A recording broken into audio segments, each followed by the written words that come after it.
સ્વાગત છે।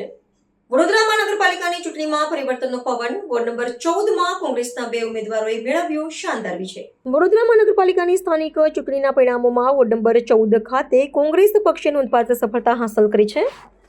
તાજેતરમાં જાહેર થયેલા સત્તાવાર આંકડાઓ અનુસાર આ વોર્ડમાં કોંગ્રેસના 2 ઉમેદવારોએ સ્પષ્ટ બહુમતી સાથે શાનદાર વિજય મેળવ્યો છે। શાસક પક્ષના સતત પ્રભુત્વ વચ્ચે લાંબા સમય બાદ આ વિસ્તારમાં કોંગ્રેસના ઉમેદવારોની જીત થતાં સ્થાનિક રાજકીય માહોલમાં નવી ચહલ-પહલ અને સકારાત્મક ઉત્સાહ જોવા મળી રહ્યો છે। આ વિજય સ્થાનિક રાજકીય સમીકરણોમાં આવનારા મોટા બદલાવનો સ્પષ્ટ સંકેત આપે છે। સ્થાનિક નાગરિકોના પ્રાથમિક પ્રશ્નો અને સઘન જનસંપર્કને પ્રાધાન્ય આપીને લડાયેલી આ ચૂંટણીમાં મતદારોએ પરિવર્તન તરફ જનાદેશ આપ્યો છે। આ પરિણામ માત્ર વોર્ડ નંબર 14 પૂરતું સીમિત ન રહેતા સમગ્ર મહાનગરપાલિકાના વિપક્ષી માળખાને પણ વધુ મજબૂત અને સક્રિય બનાવવામાં મહત્વની ભૂમિકા ભજવશે તેવું રાજકીય વિશ્લેષકો દ્વારા અનુમાન લગાવવામાં આવી રહ્યું છે। વિજયની સત્તાવાર ઘોષણા થતાં જ કોંગ્રેસની છાવણી અને સ્થાનિક સમર્થકોમાં ખુશીની લહેર વ્યાપી ગઈ હતી। વિજેતા ઉમેદવારોના સમર્થનમાં ઢોલ નગારા અને ગુલાલની છોડો વચ્ચે વિજય સરઘસ કાઢીને ભવ્ય ઉજવણી કરવામાં આવી હતી।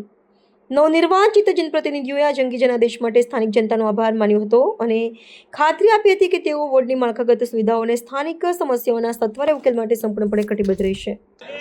मैंने इससे पहले भी कहा था, लगा लो एड़ी चोटी का जोर। आज मेरी जीत नहीं, मेरे सब लोगों की अपनों की जीत है।